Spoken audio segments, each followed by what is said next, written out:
नमस्कार दोस्तों, आज का जो हमारा विषय है आत्मज्ञान प्राप्त करने की शुरुआत यहाँ से करें।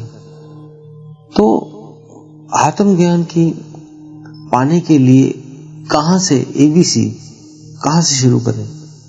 कई बार हम बीच में से शुरू कर देते हैं या आखिरी में, तो हमें आत्मज्ञान प्राप्त नहीं हो पाता। तो शुरुआत क्या है, कहाँ से क्या होता है कि हम शुरू में जाके उस आत्मज्ञान को प्राप्त कर सकें। कहाँ से ABCD शुरू होती है, कहाँ से एक से शुरू होता है, वो जानते हैं। तो आप सभी का हम स्वागत करते हैं आपके अपने चैनल आत्मा से परमात्मा का सफर।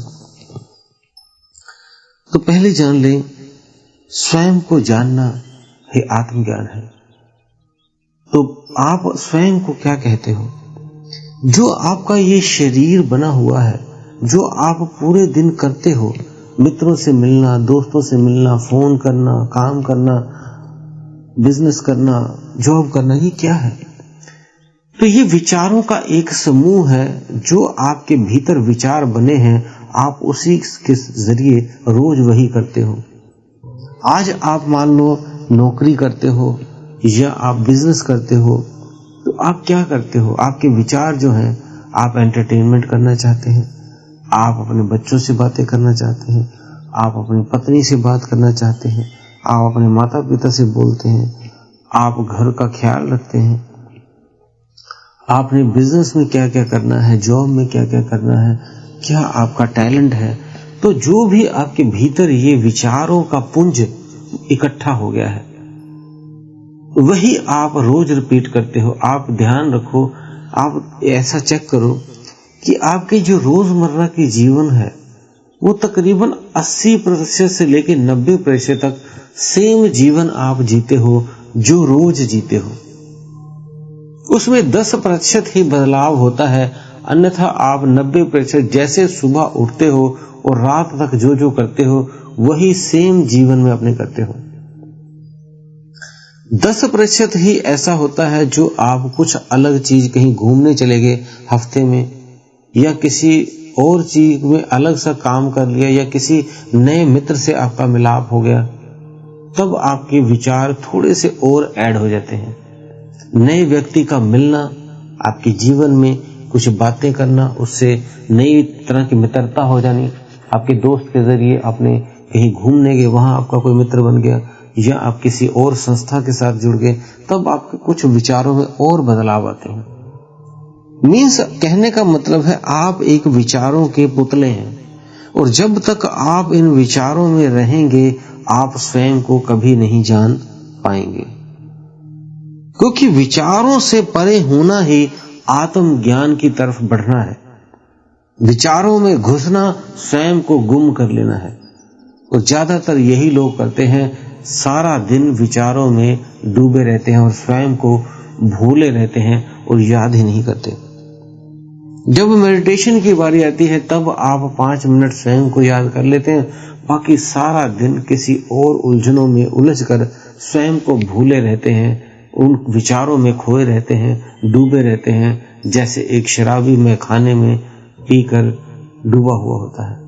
तो आप भी इस तरह इस विचारों को पीकर डूबे रहते हैं, इस संसार की चकाचौंध में डूब के सारा दिन बिता देते हैं और रात्रि को घर लौट आते हैं। पत्नी भी आपकी अगर हाउसवाइफ है, तो वो घर के काम करके, बच्चों के काम करते, यही उसने पूरा दिन यही करना है, रोज यही करना है, और अपना वो इस नशे में डूबी रहती है। तो कब निकलोगे इससे परे? जब तक इनसे परे नहीं हटोगे, स्वयं को लाओगे, तब तक आपको आत्मज्ञान नहीं होगा। तो क्या करें? नौकरी छोड़ दें, घर के काम काज स्त्रियां छोड़ दें? नहीं। 2 विधियां आपको बताएंगे, जब वो आप करेंगे, तब आप इनसे परे होने लगेंगे। आप होते हुए भी इनसे परे हैं। जैसे कमल कीचड़ में खिलता है लेकिन गंदा नहीं होता, इस तरह आप हो जाएंगे, एक कमल की भांति आप बन जाएंगे। तो कैसे बनेंगे? तो जो विचारों के पुंज हैं, उसको कैसे हटाएं? उसमें रहते हुए भी उसको छूना नहीं है, वो कैसे हो? तो 2 चीजें करनी है। पहला, आपने सुबह शाम रोज ये नियम बना लें कि कम से कम आप 15 मिनट से 1 घंटा सुबह मेडिटेशन करेंगे और 15 से 1 घंटा, 15 मिनट से लेकर 1 घंटा आप रात्रि को मेडिटेशन करेंगे। उसके बाद पूरा दिन आपने क्या करना है, शून्यता में जाने के लिए स्वयं को देखना है, जिसे हमने साक्षी भाव में एक वीडियो में पहले समझाया भी हुआ है आपको। साक्षी भाव से क्या करना है, जो भी आप काम करेंगे उसको वॉच करना है, देखना है स्वयं को कि ये ऑफिस में गया, ये टेबल से फाइल उठा रहा है, ये फाइल में ये काम किए हैं, ये उसके कुलीग हैं उनसे बातें की हैं, या ये शॉप पे गए हैं तो आसपास के दुकानदारों से बातें की हैं, कुछ ग्राहक आए हैं उनसे बातें कर रहा है। तो ये क्या क्या आपने स्वयं को एब्जॉर्व करना है, क्या क्या आपने किया है पूरा दिन में। और अगर आप कॉलेज में हैं तो देखिए आप कॉलेज के कौन कौन से दोस्त मित्रों से मिल रहे हैं, कौन से टीचर आपको क्या पढ़ा रहे हैं, अपने आप को चेक करना है क्या क्या आप पूरे दिन में ये शरीर कर रहा है। जब आप इसे शरीर को देखते रहेंगे कि ये क्या कर रहा है, स्कूल में गया, कॉलेज में गया, मित्रों से मिला और क्या क्या याद किया, पेपरों में क्या क्या याद करना है, ये चीजें देख रहा है, सुन रहा है, कर रहा है। तो जब आप इस पे निगरानी रखेंगे तो आप अपने आप को एक साक्षी भाव में पाना शुरू कर देंगे।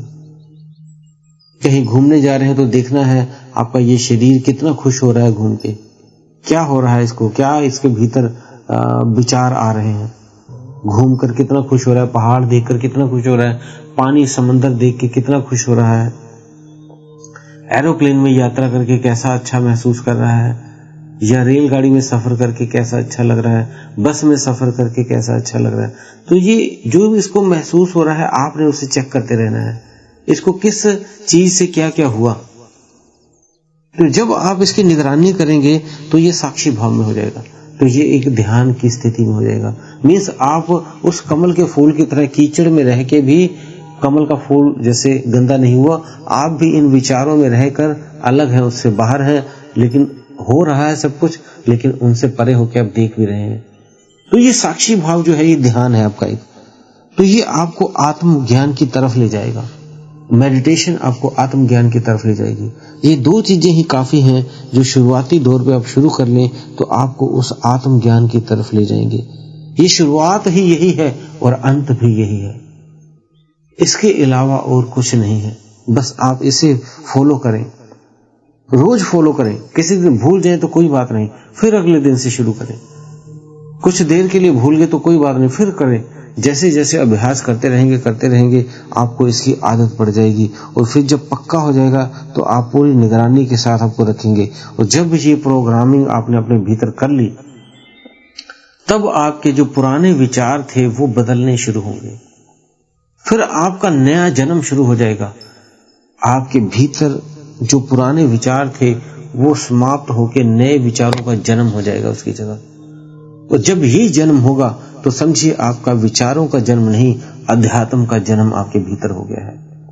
अध्यात्म का जन्म का मीन्स है कि आप उस आत्मा को अब जान पाओगे, उस परमात्मा को आप जान पाओगे। तो ऐसी स्थिति आपके भीतर पैदा हो जाएगी, ऑटोमेटिक उस परमात्मा के आपको ये आशीर्वाद आपको मिल जाएगा। तो दोस्तों, उम्मीद है आपको जो हमने जानकारी दी है इससे आप संतुष्ट होंगे। अगर आपका और भी कोई प्रश्न होता है तो आप हमें कमेंट बॉक्स में लिख सकते हैं। हम अपनी वीडियो अलग अलग तरह से आपको समझाने की कोशिश करते हैं। इसमें बेसिक ज्ञान देने की कोशिश करते हैं, मीडियम ज्ञान देने की कोशिश करते हैं और एडवांस देने की कोशिश करते हैं। तीनों तरह के हम आपको भक्तियों के बारे में बताने की कोशिश करते हैं, ताकि जो भी जिस भक्ति में है उसको पूर्ण करके वो तीनों भक्तियां कर ले, साकार, निराकार और पराभक्ति, तीनों को जान सके, समझ सके और उस अमर तत्व को पा सके। तो दोस्तों, उम्मीद है आपको जो हमने जानकारी दी है आपको अच्छी लगती है, तो आप वीडियो को लाइक जरूर किया करें। और अगर आपको अच्छी लगती है तो आप लोगों में, अपने दोस्तों मित्रों में शेयर करें, ताकि वो भी अध्यात्म के रास्ते में आगे बढ़ सके। और अगर आप हमारे चैनल पे अभी नए आए हैं तो चैनल को सब्सक्राइब कर दें और बेल बटन को दबा लें। इसी के साथ आप सभी से हम विदा लेते हैं। धन्यवाद।